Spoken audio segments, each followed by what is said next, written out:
नीतीश कुमार जी देश के सबसे अविश्वसनीय चेहरा हैं, इसलिए उन्होंने जो कवायद बना करके रखी हुई थी कि हमारे नाम पर सहमति बन जाएगी।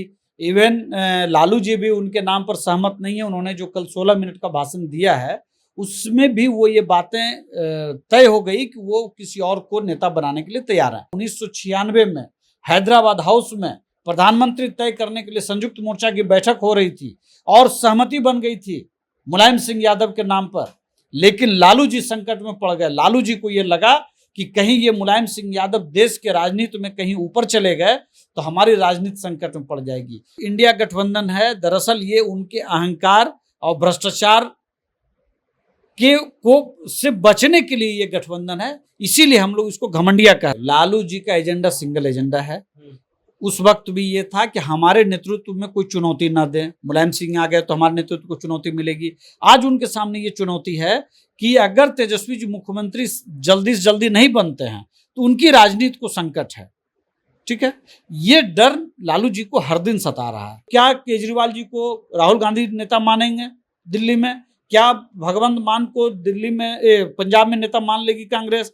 क्या ममता बनर्जी को कांग्रेस और लेफ्ट के लोग मान लेंगे? क्या केरल में लेफ्ट को कांग्रेस नेता मान लेगी? क्या यहाँ नीतीश जी को लालू जी के लिए नेता मानना आसान होगा?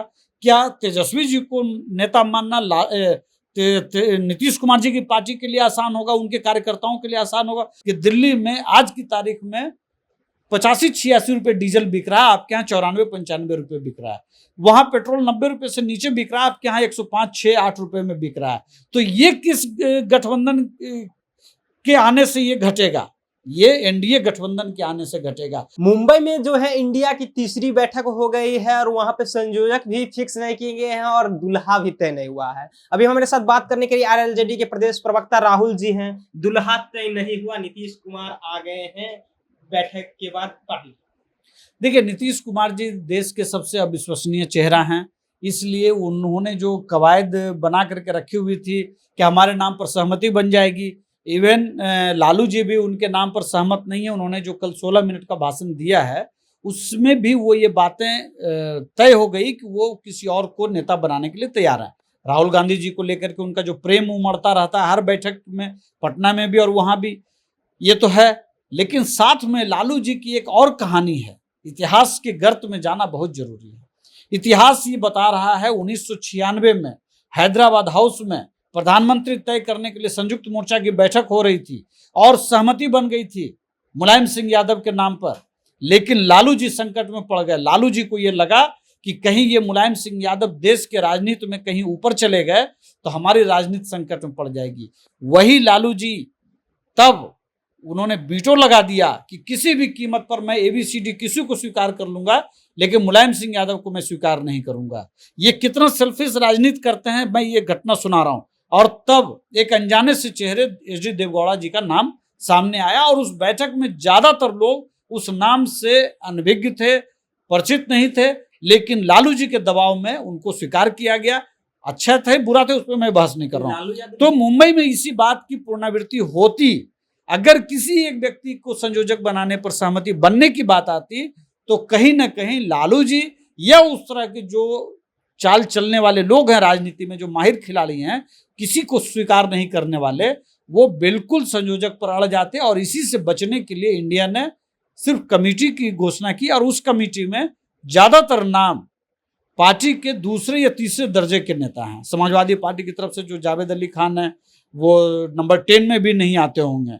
उसी तरह से अगर आप आम आदमी पार्टी की बात करें, क्या लग रहा है मन नहीं मिल रहा है लोगों को आपस में? क्या बैठ करके बातचीत चल रहे हैं या भोजन खाने जा रहे हैं? ये जो तथाकथित इंडिया गठबंधन है, दरअसल ये उनके अहंकार और भ्रष्टाचार को से बचने के लिए ये गठबंधन है, इसीलिए हम लोग इसको घमंडिया कहते हैं। क्योंकि आपसी हित इतने टकराते हैं, अहंकार इतना है कि किसी को स्वीकार नहीं करेंगे। यही कारण है कि ये जो गठबंधन हो रहा है या जो बातचीत हो रही है उससे कोई संदेश वो नहीं दे पाए हैं। उन्होंने 13 व्यक्ति का नाम शामिल किया, जबकि दावा कर रहे हैं कि वो 28 पार्टी है उसमें, तो 28 लोगों को प्रतिनिधित्व भी कमेटी में नहीं दे पा रहे हैं। जो अलग अलग कमेटियां जो 4 और बनी हैं उसमें ज्यादातर उत्तर की जो पार्टियां हैं या जो मध्य तक जाती हैं उन्हीं लोगों की उसमें भागीदारी ज्यादा है। 28 पार्टियों की तो कहीं भागीदारी ही नहीं है। तो जो अपने दलों को भागीदारी देने के लिए तैयार नहीं हो, वो किसी को नेता मान ले, ये स्वीकार करने की स्थिति तो नहीं मुंबई है। में भी देखा गया कि लालू यादव बहुत एक्टिव नजर आ रहे थे, और बिहार भी बैठक पटना में हुआ था, तो उस समय में राहुल गांधी की शादी की बात कर रहे थे। तो कहीं ना ये दुल्हा थे तो राहुल गांधी को नहीं कर रहे हैं। देखिए, लालू जी का एजेंडा सिंगल एजेंडा है। उस वक्त भी ये था कि हमारे नेतृत्व में कोई चुनौती ना दें, मुलायम सिंह आ गए तो हमारे नेतृत्व को चुनौती मिलेगी। आज उनके सामने ये चुनौती है कि अगर तेजस्वी जी मुख्यमंत्री जल्दी से जल्दी नहीं बनते हैं तो उनकी राजनीति को संकट है।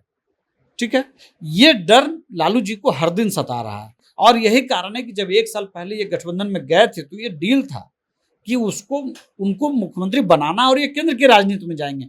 लेकिन नीतीश कुमार जी मास्टरमाइंड आदमी हैं, वो 43 के साथ भी खेल रहे हैं। वो जानते हैं कि इस गठबंधन के साथ प्रधानमंत्री बनना क्या, संयोजक भी बनना कांटों का ताज है, ये आसान नहीं है। तो प्रधानमंत्री बनने तक का सफर इतना आसान नहीं होगा। तो जब तक वो सुनिश्चित नहीं हो जाए तब तक हम मुख्यमंत्री पद क्यों छोड़ेंगे। तो यहाँ लालू जी अलग चाल चल रहे हैं, नीतीश कुमार जी अलग चाल चल रहे हैं, और ये लगभग हर राज्यों में है। अगर आज ये बात आती है, जैसे कल ये बात आई मीडिया के अंदर कि 1 नेशन 1 इलेक्शन की बात हो रही है, तो इस बात पर विपक्ष क्यों बौखलाहट में है? कारण सिर्फ एक है कि अगर विधानसभा चुनाव भी एक साथ हो जाएगा तो क्या केजरीवाल जी को राहुल गांधी नेता मानेंगे दिल्ली में? क्या भगवंत मान को दिल्ली में पंजाब में नेता मान लेगी कांग्रेस? क्या ममता बनर्जी को कांग्रेस और लेफ्ट के लोग मान लेंगे? क्या केरल में लेफ्ट को कांग्रेस नेता मान लेगी? क्या यहाँ नीतीश जी को लालू जी के लिए नेता मानना आसान होगा? क्या तेजस्वी जी को नेता मानना नीतीश कुमार जी की पार्टी के लिए आसान होगा, उनके कार्यकर्ताओं के लिए आसान होगा? तो दिल्ली या यूपी में भी जिस तरह से हैं, तो ये इतना आसान नहीं है इस राजनीति को समेट पाना उनके लिए, क्योंकि सभी का अहंकार आपस में कहीं ना कहीं टकरा रहा है। ये सिर्फ और सिर्फ परिवारवाद की राजनीति को बचाए रखने की पूरी कवायद है, चाहे वो शेख अब्दुल्ला परिवार हो, चाहे वो सोनिया गांधी का परिवार हो, चाहे वो लालू जी का परिवार हो, चाहे वो मुलायम सिंह यादव जी का परिवार हो, चाहे शरद पवार जी का परिवार हो, चाहे वो करुणानिधि जी का परिवार हो। आप अगर 28 पार्टी की अगर गणना कर लें तो बहुत संभव है कि उसमें 20 पार्टी परिवारवाद से निकली हुई पार्टी है, और उसमें 20 पार्टी भ्रष्टाचार में कहीं ना कहीं लिप्तता वाली पार्टी होगी।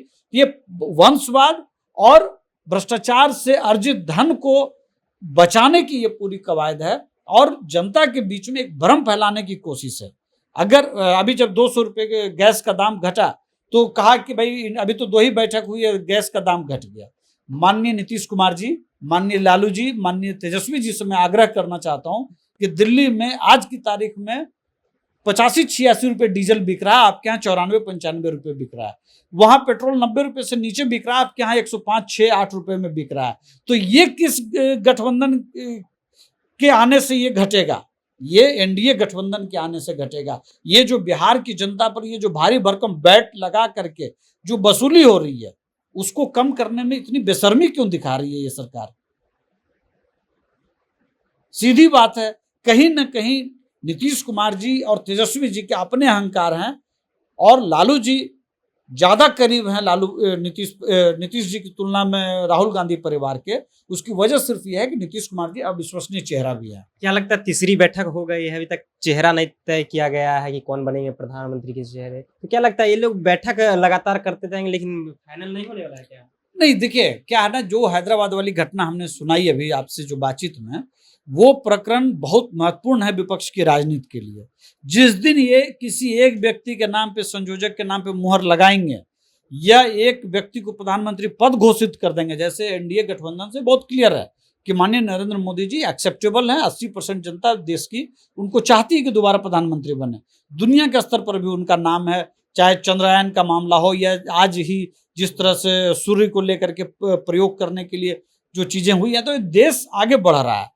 लेकिन उसकी तुलना में जब महागठबंधन बैठता है, उसके सामने हम हैं। आप अगर बैठक से, मुंबई की बैठक से पहले अगर आप तमाम पार्टियों के प्रमुख नेताओं का बयान सुन लें, तो हर पार्टी ने अपने राष्ट्रीय अध्यक्ष को या अपने नेता को प्रधानमंत्री पद का दावेदार बताया है।